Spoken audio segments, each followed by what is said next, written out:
My name's Mackenzie, and I started a GoFundMe for the adoptive mother of a nonverbal autistic child. The mother had lost her job because she wasn't able to find adequate care for this autistic child. So she really needed some help with living expenses, paying some back bills. So I launched a GoFundMe to help support them during this crisis. And we raised about $10,000 within just a couple of months. I think that the surprising thing was by telling a clear story and just really being very clear about what we needed, we had some really generous donations from people who were really moved by the situation that this family was struggling with. GoFundMe is the world's #1 fundraising platform trusted by over 200 million people. Start your GoFundMe today at GoFundMe.com. That's GoFundMe.com. GoFundMe.com. This podcast is supported by GoFundMe. This is the story of the one. As a maintenance tech at a university, he knows ordering from multiple suppliers takes time away from keeping their arena up and running. That's why he counts on Grainger to get everything he needs, from lighting and HVAC parts to plumbing supplies, all in one place. And with fast, dependable delivery, he's stocked and ready for the next tip-off. Call 1-800-GRAINGER, click Grainger.com, or just stop by. Grainger, for the ones who get it done. Yo. Thanks again for checking out another edition of the 12 Kyle podcast. I'm 12 Kyle. Then again, you probably already know that by now. If you haven't done so already, make sure that you subscribe to the podcast. You can find the podcast just about anywhere. We're on iTunes, Stitcher Radio, SoundCloud, Overcast Fm, Pocket Cast, Google Play. Of course, you can catch me on the gram, Facebook, Twitter, Blogger, and YouTube. So I'm everywhere. Right now I'm in your ears. So there's no reason not to subscribe to the podcast. All right. So here's what we're going to talk about today. If you follow the game of basketball and if you're able to discuss it with some fans, if you will, of the game, more often than not, the subject of championship rings will come into the conversation and discussion. And it's always an interesting take because there are a group of people, group of fans, a segment of the population that really weighs heavily on the fact of whether or not a guy has won a championship ring or not.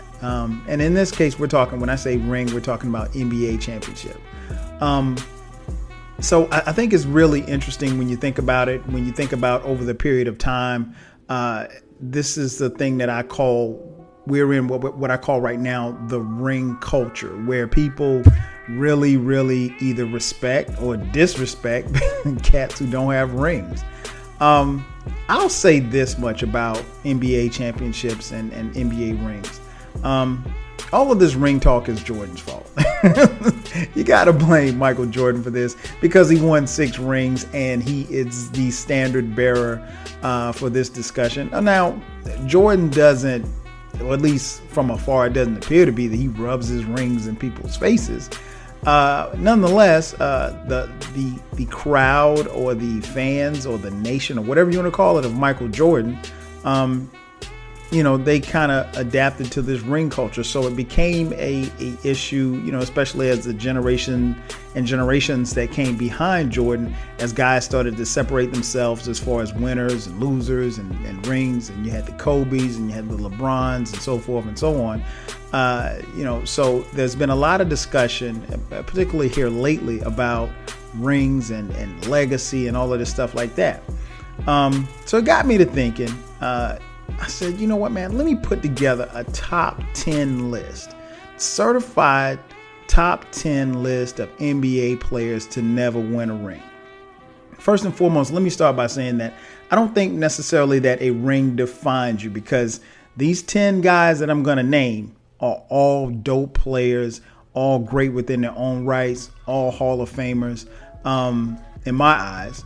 And I think, you have to understand that, let's be honest, there's only one champion every year. I mean, so there could only be one champion. And when there's only one champion, what can you do? There's one team that wins, and then there's 31 other teams that, go home losing. So with that being said, I don't think that necessarily takes away from the greatness of these players that I'm going to mention. I will say this much. I think if we get ourselves hung up on whether or not someone has a ring or how they won a ring or what have you like that, I think you end up losing sight of the greatness of the player. You look at a guy, and I'll throw two guys out there, Kobe Bryant and Tim Duncan.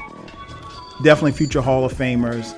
Both of them retired with 5 rings. And when you talk about their legacy in the discussion, that will always come up, how many championships they won. But, if you take away the rings and the championships, you still have to acknowledge the fact that they're great players. I mean, you still have to acknowledge how great Kobe was. You still have to acknowledge how great Tim Duncan was. And I think sometimes when we get caught up in worrying about how many rings a guy has or the fact that he didn't win a ring or what have you, we kind of lose sight of that, right? So I'm going to give you my certified top 10 NBA players to never win a ring. Now, I will say that this comes with a caveat. I've been watching basketball since 1980, right? So I've been watching basketball probably a little bit longer than some of you listening to this before you even born. So I'm not saying that makes me the authority on basketball, because having watched basketball from 1980 means that I didn't see a lot of players. So just to give you an idea, one player that I'm not going to put on this list is Elgin Baylor. Elgin Baylor did not win a ring. I never saw Elgin Baylor play, so it's kind of hard for me to evaluate or kind of place him on a list if I never saw him play. So I'm just going to base this on players from 1980 to current.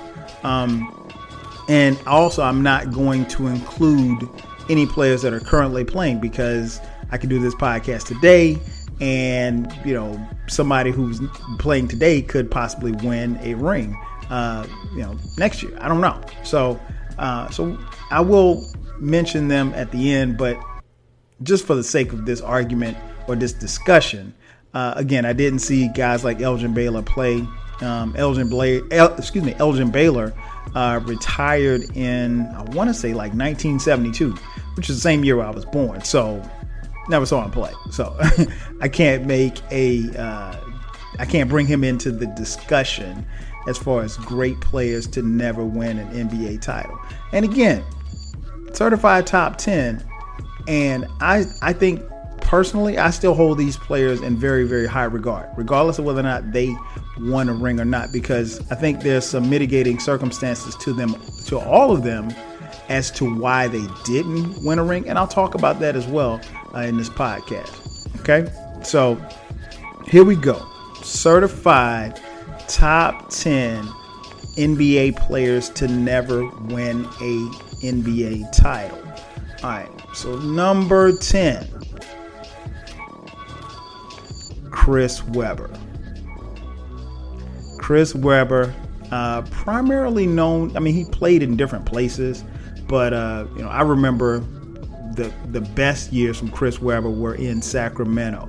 What can I say, man? Chris Webber was a beast in Sacramento. He was a beast his whole career, but this guy, 5-time NBA All-Star. He was an NBA All-Star in 97, and then he was an NBA All-Star from 2000 to 2003. In 2001, he was all first-team NBA. He was 3-time second-team all NBA. Excuse me, 3-time NBA second team. Let me get that right.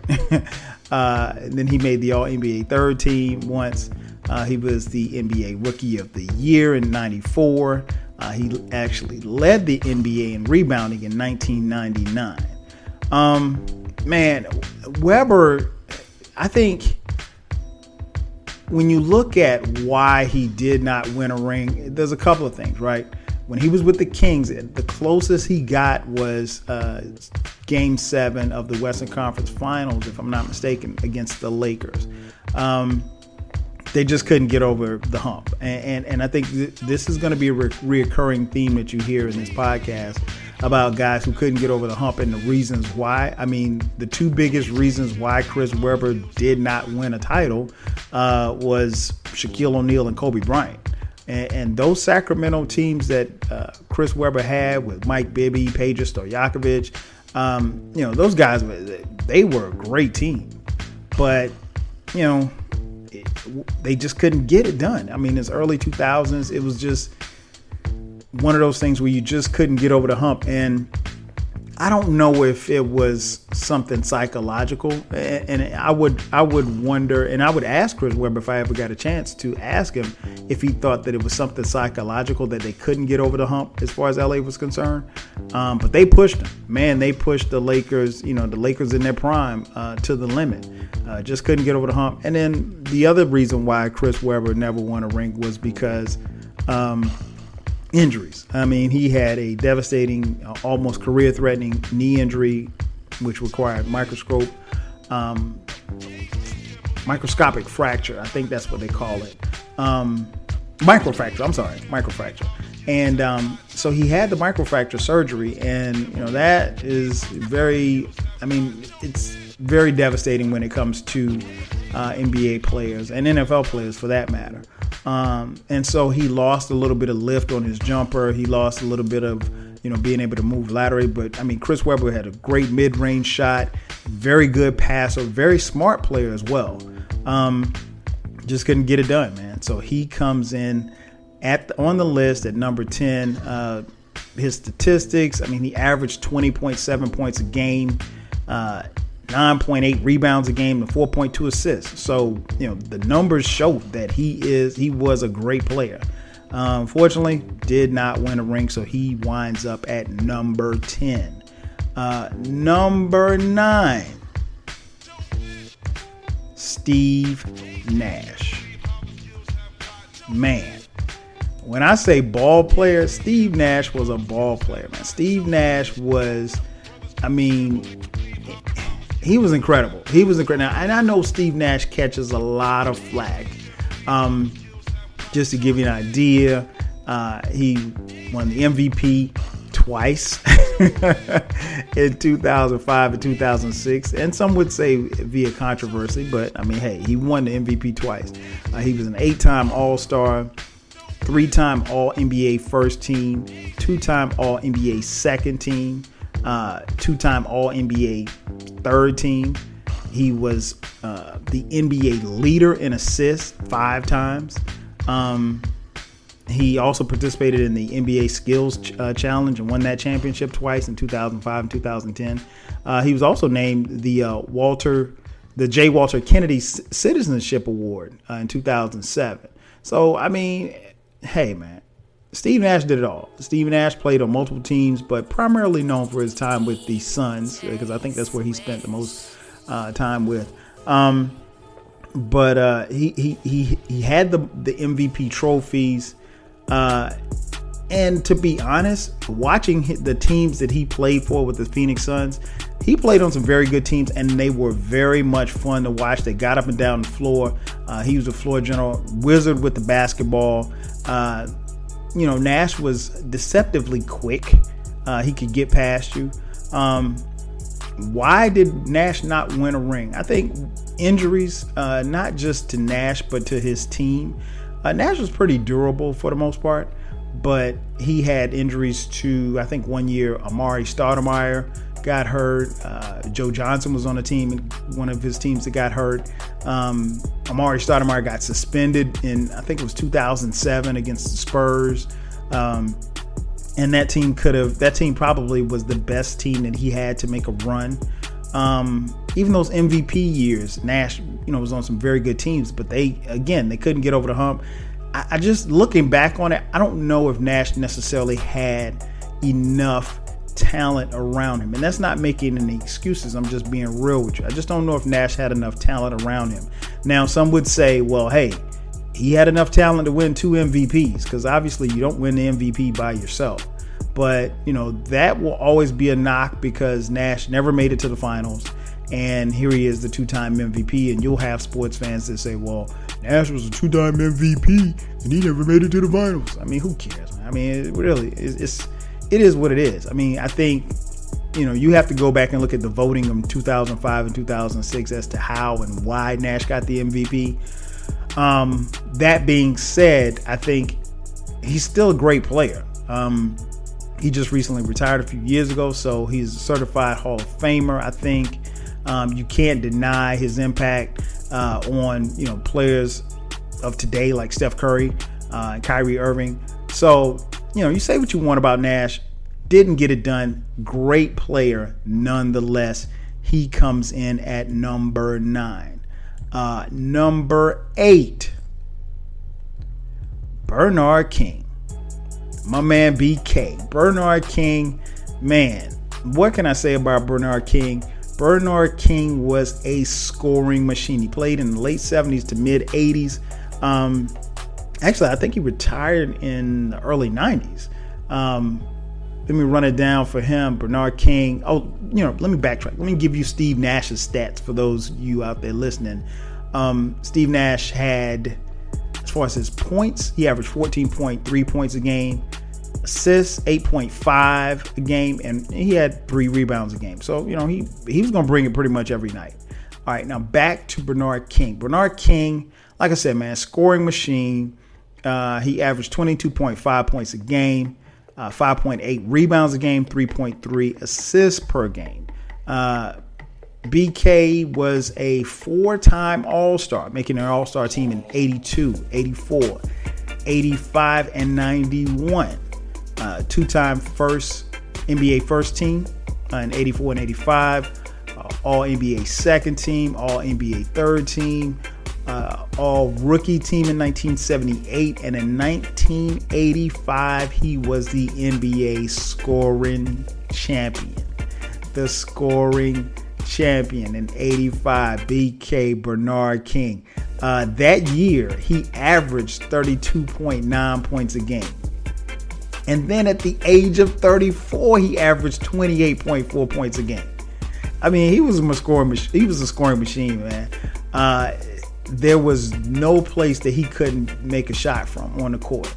I love watching him play, man. And I think he is one of the most slept on players probably of his generation. And I mean slept on because his teams, he only got out of the first round twice.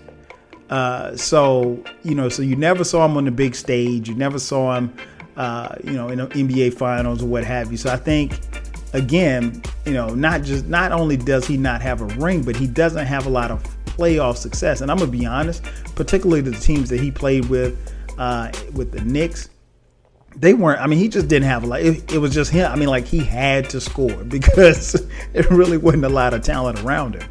He had some. Don't get me wrong, but at the same time, when you're talking about the playoffs, you're talking about elevating your game and taking it to the next level. So, that being said, I think Bernard King, phenomenal player, he just couldn't get over the hump, man.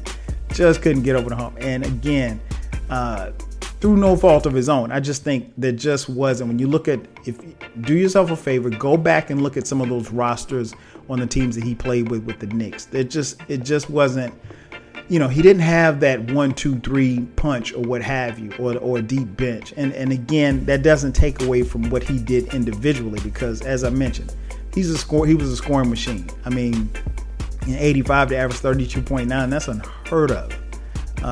So yeah, big shout out to Bernard King, who comes in at number 8. Number 7, Dominique Wilkins, the human highlight reel. My man Neek never won an NBA title, although he did win a European title because at the end of his NBA career, he went over to Europe and played ball in Europe, but that does not count for this discussion. We're talking about NBA titles. Man, what can I say about Dominique, man? 9-time NBA All-Star from 86 to 94. He once made the All-NBA first team. 4 times he made the second team. 2 times he made the third team. He was All-Rookie in 83.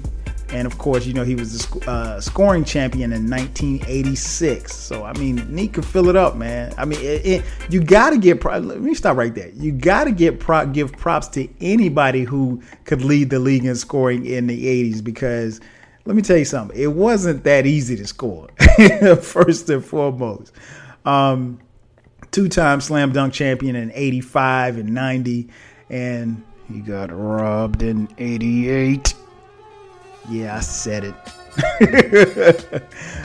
Neek also participated in the Shooting Stars All-Star Game competition, won that from 2013 to 2013 to 2015. And he's the Hawks' all-time leading scorer. And to be honest, as for watching the Hawks on a nightly basis, I don't think anybody's going to come close to Dominique anytime soon. My man Neek averaged 24.8 points a game, 6.7 rebounds a game, and 2.5 assists per game. Why did Neek not win a title? It's pretty simple. Dominique and the Hawks were in the East, and to be honest, they didn't stand much of a chance getting past Bird and the Celtics. They didn't stand much of a chance getting past Dr. J and the Sixers. They didn't stand much of a chance getting past Isaiah and the Pistons. So, I mean, it doesn't take away from his career, but honestly, Dominique just did. He didn't have enough around him. I mean, he just didn't. And, I think a lot of times we tend to knock players for, wanting to play with other superstars and stuff. But I mean, like, realistically, when you win a title, it takes a collective effort. And even and I'm not saying that you got to go get the 2 or 3 best superstars in the league to play together, but you have to have complementary pieces. And if you look at some of the teams that Dominique played with, I mean, it was just Dominique. So he had to get, I mean, like if Dominique doesn't give you 20, 28, 30 a night, you look down the Hawks bench, who you going to get it from? Doc Rivers? John Concact? I mean, so, I think you just got to give Dominique props, man. I mean, and he came off of devastating Achilles injury and still, even at the age of 34, almost averaged 26 points. So, I mean, he was a scoring machine. He was gonna get his shots up, and I've heard people call Dominique a ball. I don't think he was a ball hog. I think Dominique, he had to score for the Hawks to be relevant and to be in games. If he did not shoot, like I said, there was nobody else to shoot. Go back and look at some of those Hawks teams. They were trash. Nonetheless, Neek comes in at number 7. Number 6, take it to Indianapolis. My man, Reggie Miller. Yeah, Reggie Miller is coming in at number 6. Reggie Miller, you know him, the Knick killer. The man who single-handedly destroyed the Knicks in a playoff game in 8 seconds. He was a 5-time NBA All-Star. 3 times he made the NBA All-NBA third team. He, too, also won the J. Walter Kennedy Citizenship Award in 2004. He was named USA Basketball Male Athlete of the Year in 2002. He is also the Indiana Pacers all-time leading scorer. He spent his entire career with the Pacers. I think Reggie played 18 years. Man, I mean, one of the most clutch shooters of his generation, arguably the most clutch shooter of his generation. 3-point sniper. And it's always interesting to me about Reggie's 3-point shooting ability was that, like, he had the ugliest shot. His shot was mad ugly, yo, but it went in, so you can't really knock him for that. So, yeah, Reggie was a great player, man. Great player. He averaged 18.2 points a game. He is second all time in 3-pointers, with 2,560. And he averaged 3 assists per game. So, I mean, Reggie's a great player, man. He got close, made it to the finals. Just couldn't, ran into Shaq and Kobe. And I think when you look at his legacy, I don't think his legacy should be diminished. I mean, he was just, and Reggie is a player that I think particularly toward the latter part of his career could have, asked for a trade to, link on with a team with a better shot at winning a title. Just couldn't get it done. And Reggie didn't want to leave Indianapolis, to his credit. So, great player, the face of the franchise of the Pacers, the best Pacer. When you think Pacers, you think Reggie Miller automatically. You think about number 31. One of the greatest shooters in the game ever from any era. And again, I mean, his range was crazy. But nonetheless, didn't get a ring. And why? It's kind of hard to say, because Reggie was on some very good teams. And again, he did make it to the finals. He ran up against the Bulls a couple of times in the final. In the Eastern Conference. But for whatever reason, they just didn't get it done. And they had talent around. But no rings for Reggie. And again, I don't think that takes away from what he did, because that if there was a 3-point shot around, Reggie's going to put it up. And if he put it up, it was going in. All right, so that's 10 through 6. Tell you what, let's take a quick commercial break. We'll come back, and on the other side, we'll go through 5 through 1. Certified top 5 NBA players to never win a title. Be back in just a second.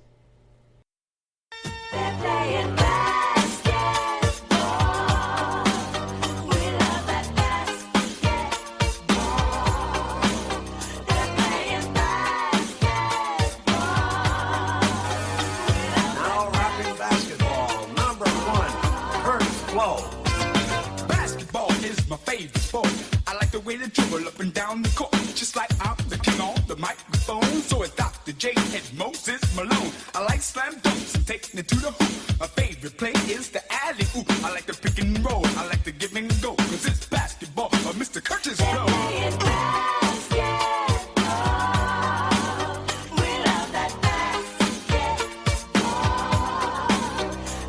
And just like that, we're back. Once again, 12 Kyle Podcast. We're talking about the certified top 10 NBA players to never win a ring. At number 10, we got Chris Webber. Number 9, Steve Nash.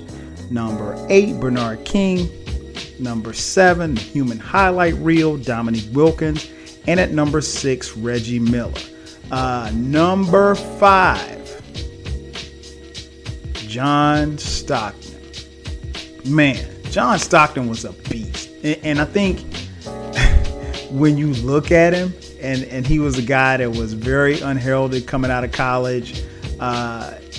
He does at first glance, he doesn't look like an NBA player. He looks like your dentist, right?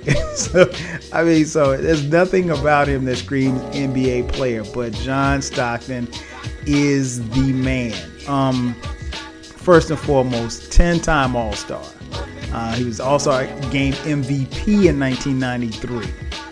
Twice he made the NBA first team. 6 times he made the All-NBA second team. 3 times he made the All-NBA third team. All right, here's the thing that really stands out to me. He was 5 times he was All-NBA defensive second team. All right. He led the NBA in assists 9 times from 1988 to 1996. He was also the NBA steals leader in 89 and 92. He was named on the NBA greatest 50 players of all time. And John Stockton is the all-time assist leader in the NBA and the all-time steals leader in the NBA. Wow.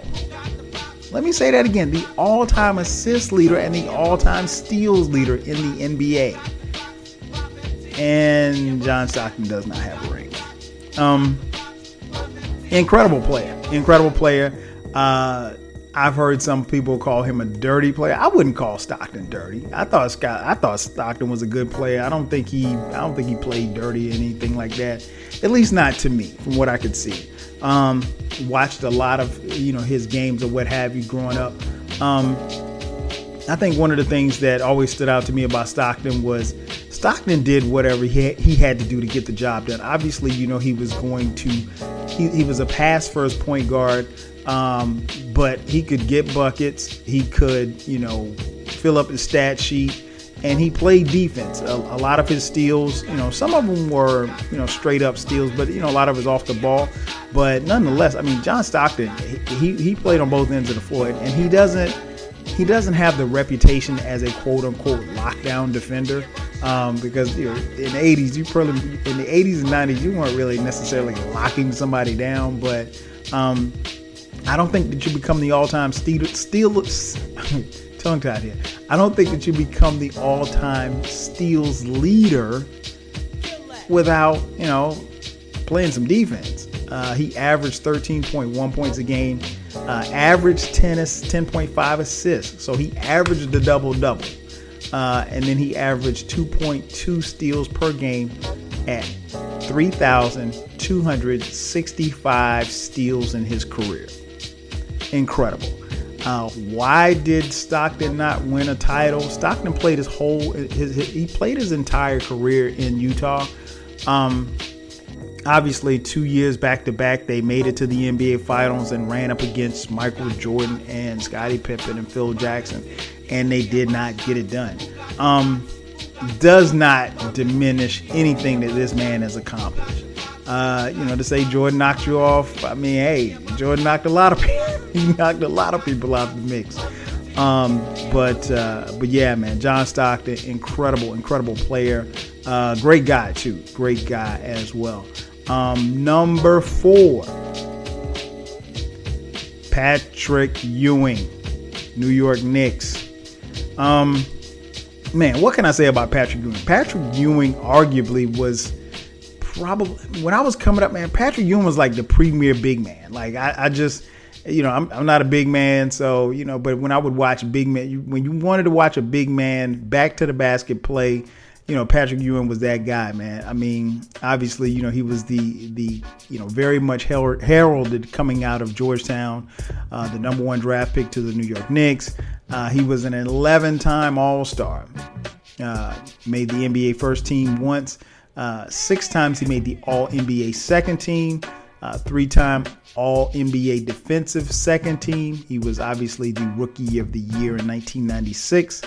One of the 50 greatest players of all times list, and he is the all-time leading scorer for the New York Knickerbockers. Man, like I said, man, on both ends of the floor, Patrick Ewing is incredible, man. His name, comes up a lot when people talk about players who never won a ring, and it's in a kind of demeaning or condescending way, man, but that you can't take away from Patrick Ewing's greatness. Patrick Ewing averaged 21 points a game, averaged 9.8 rebounds a game, and averaged 2.4 blocks a game. 2.4 blocks a game. So he was getting it done, man. And as he got later in his career, he could step out, hit that 18-footer with no problem. He was the Knicks, man. He was the anchor. Why did they not win a title? Obviously, they ran into Jordan. And they kept running into Jordan. And not only did they run into Jordan, he made it to the finals 1 year. I think that was the strike shortened season, and they lost to the Spurs. So he ran into, David Robinson and Tim Duncan. And then obviously, his first time making it to the NBA finals, he runs into Hakeem Olajuwon. And Jordan, so that year there's no Jordan, but they can't get past Olajuwon. They go to 7 games, and John Starks misses damn near every single shot he takes. Shout out to the Knicks fans. I like trolling them. Nonetheless, you can't take that away from Patrick Ewing, man. I mean, incredible player. I think if you have a bit, and here's the great thing about Patrick Ewing, like when you think about back to the basket centers, which pretty much don't exist anymore. When you think about it, you have to, mention a guy like Patrick Ewing. He was probably one of the last guys, from his era, from the modern era, really, to play with their back to the basket and dominate. Like he and Shaq probably were a couple of the last guys to do that. And it's unfortunate, like I said, because I think, that's a knock on Patrick Ewing. And, what's crazy is a lot of those years that they did not make it. Jordan stood in the way, and Jordan and Patrick Ewing are really good friends, and Jordan lets Patrick Ewing know about it every single time they hang out. I mean, right? Could you imagine hanging out with your boy and your boy is constantly reminding you of, the time that he denied you getting a ring and he got a ring? Jordan's an asshole like that. But then again, I probably would do the same thing to my friends. No lie. But yeah, incredible player, man. Love Patrick Ewing. I didn't like the Knicks growing up. So hey, but I wanted to, ultimately, even though I didn't like the Knicks, I wanted to see Patrick Ewing. I wanted to see him win. I wanted to see him do well. But it just wasn't meant to be. It just wasn't meant to be. And I take that back. Patrick Ewing, I don't think Patrick Ewing, on that 99 team, he missed the finals with an injury. So he played against San Antonio in 99, played against Houston in, I think that was 94. So he actually played in that finals, but he missed one because of an injury. So he didn't get a chance to play against Duncan and David Robinson. So nonetheless, man, incredible player. Love Patrick Ewing, straight out of Georgetown. Speaking of Georgetown, number 3, Allen Iverson, a.k.a. Bubba Chuck. Man, if anybody knows me, you know that Allen Iverson is my second favorite NBA player of all time behind Michael Jordan. Allen Iverson, man, what can I say? He was the MVP in 2001. He was an 11-time All-Star from 2000 to 2010. Twice he was the NBA All-Star Game MVP. He made All NBA First Team in 1999, 2001, 2005. 3 times he made Second Team. 1 time he made the Third Team. Obviously, he was the Rookie of the Year. Scoring champion in 1999, 2001, 2002, and 2005. He also led the NBA in scoring from 2001 to 2003. As far as points, sick, man. Allen Iverson averaged 26.7 points a game, 3.7 rebounds, 6.2 assists per game. I mean, what can I say, man? What can I say? Allen Iverson did it all. And he did not play on, relatively good teams, if you will. I'm sorry, 6.2 assists per game. I don't know if I said assists or steals. I'm getting ahead of myself. Why didn't Iverson win a ring? Iverson's only appearance in the finals was when they went up against the Lakers and Shaq and Kobe. And Iverson obviously carried them to game 1 win. That was a game where he hit the shot and stepped over Tyronn Lue. So yeah, man. And that was incredible because nobody thought that Philly had a chance. And Philly, threw the first punch. Now the Lakers did subsequently win the next 4 in a gentleman's sweep against the Sixers. But nonetheless, man, I mean, Chuck scored 48 that game. So it was, he was incredible, man. I mean, Allen Iverson in his prime is one of those players that you would pay any amount of money to go see play live.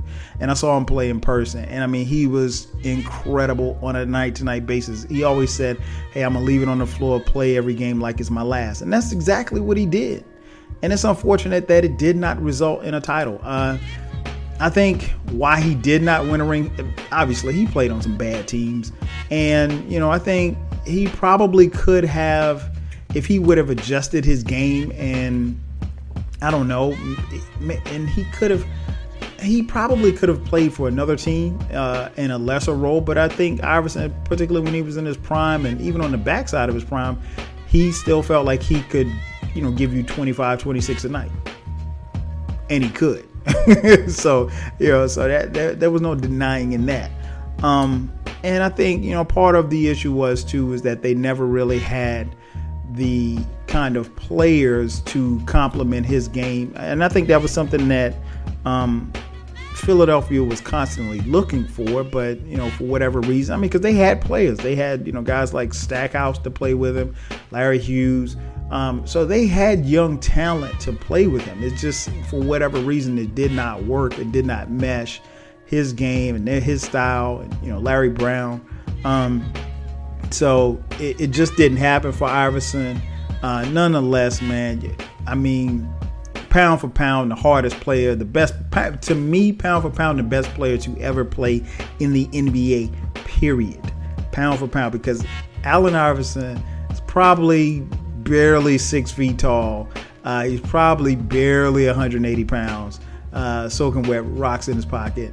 I take that back. He's probably about 165 because he's not a big dude at all. So, man, big shout out, much love to Bubba Chuck.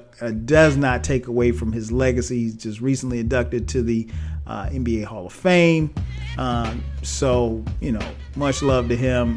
Great player, just didn't win a ring. Number 2, Karl Malone. The mailman did not win a ring despite averaging 25 points a game, 10.1 rebounds per game, 3.5 assists per game. His point total, 36,928 points, is second in all-time NBA history behind the great Kareem Abdul-Jabbar. So here's a guy who's second on the all-time scoring list, and he does not have a ring. He was a 2-time MVP of the league in 97 and 99, 14-time All-Star, 2-time All-Star Game MVP, 11 times he made the All-NBA first team, 2 times he made the All-NBA second team, 1 time he made the All-NBA third team, 3 times he made the All-Defensive first team, All-Defensive second team once. He was named the All-NBA Rookie Team in 1986. He is the Jazz, obviously with being the NBA's all-time leading scorer, he is the Jazz's all-time leading scorer. And he was named one of the 50 greatest players to ever play the game, Mr. Karl Malone. And why did he not win a ring? Same reason as Stockton. Malone, he tried. And he also ended up playing with the Lakers one year. Or was it 2 years? I can't even remember. But nonetheless, did not win a ring. Definitely does not diminish from his greatness. I think, Malone and Stockton, will always be 2 of the all-time greats. And they're in my top 5 as far as not having won a ring. I think there's a lot of people that didn't like Karl Malone personally, but you couldn't front on his game. I mean, he was a big guy. He could run the floor. He could shoot. He could pass. He could do a little bit of everything. Rebound. And he and Stockton played that. They ran that pick and roll. I mean, it was gonna pick and roll you to death. And it was a question of what could. I mean, like it had to be disheartening to play against the Jazz when you know that pick and roll is coming and there's nothing that you can do about it. Absolutely nothing. So, Karl Malone is number 2 on the list.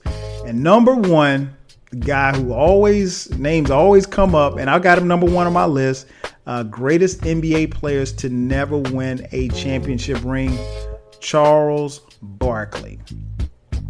Barkley averaged 22.1 points a game, 11.7 rebounds per game, 3.9 assists per game.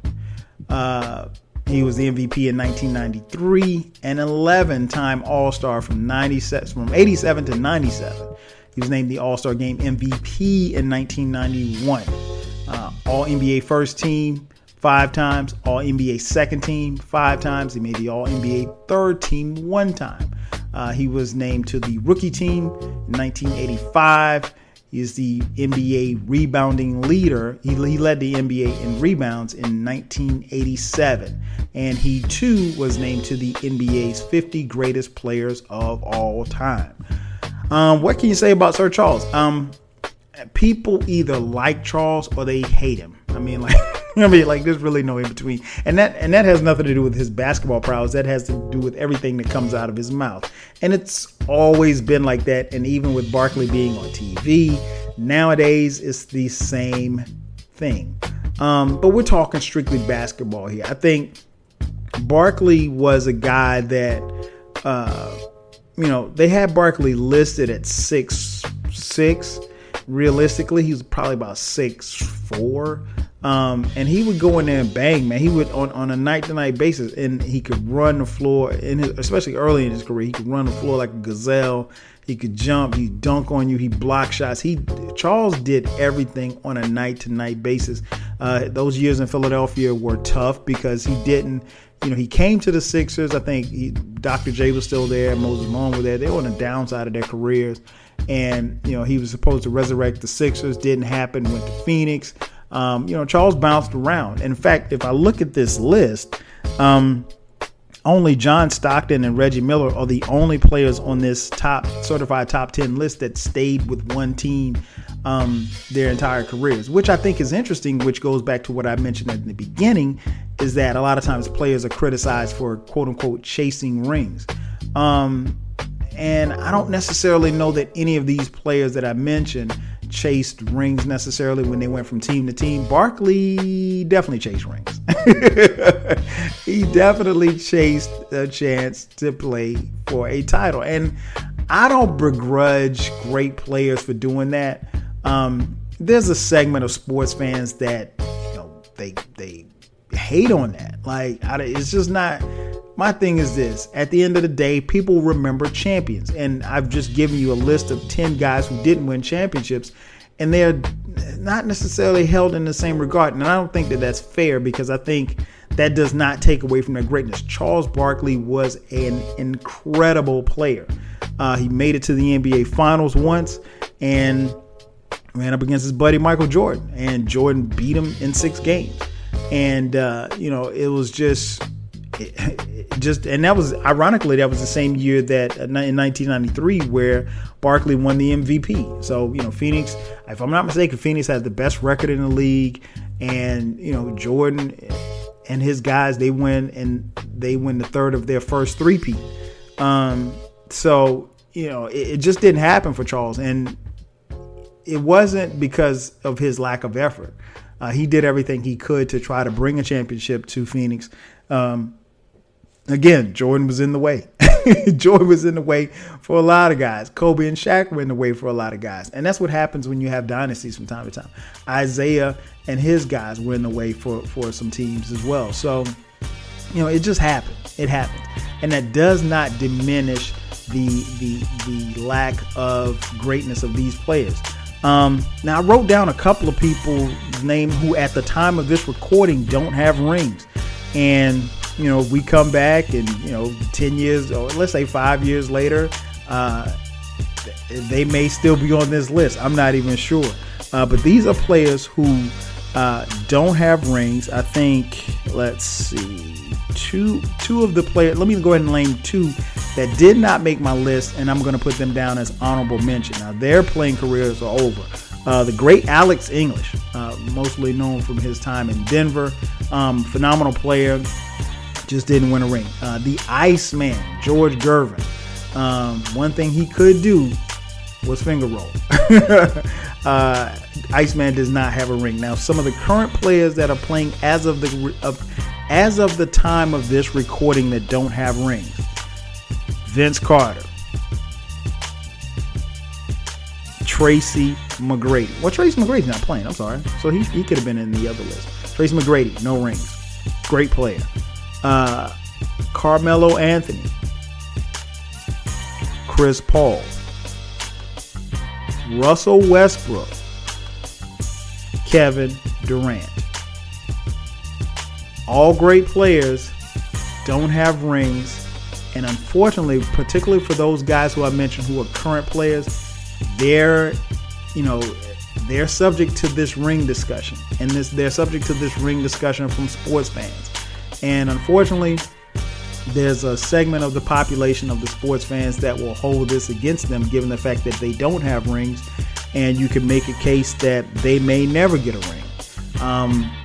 Durant probably has a good shot at winning the ring, but you just never know. Nonetheless, man, I don't think that a ring necessarily defines a career. We've mentioned some of the greatest players to ever play the game.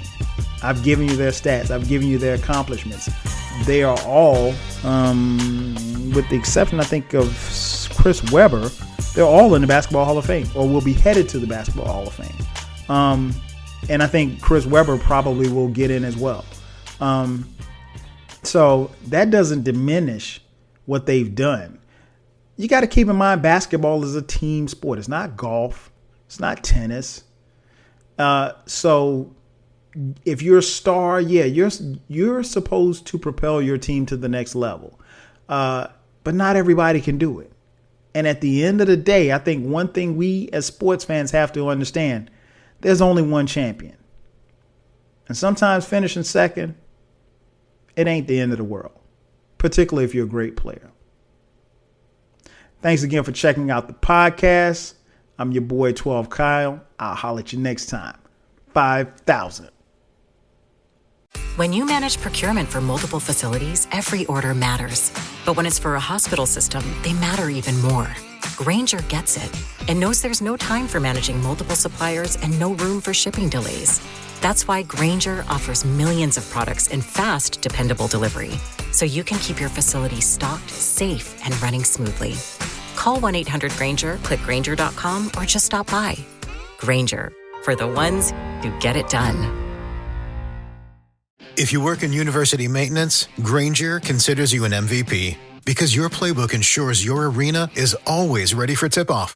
And Grainger is your trusted partner, offering the products you need all in one place, from HVAC and plumbing supplies to lighting and more, and all delivered with plenty of time left on the clock, so your team always gets the win. Call 1-800-GRAINGER, visit Grainger.com, or just stop by. Grainger, for the ones who get it done.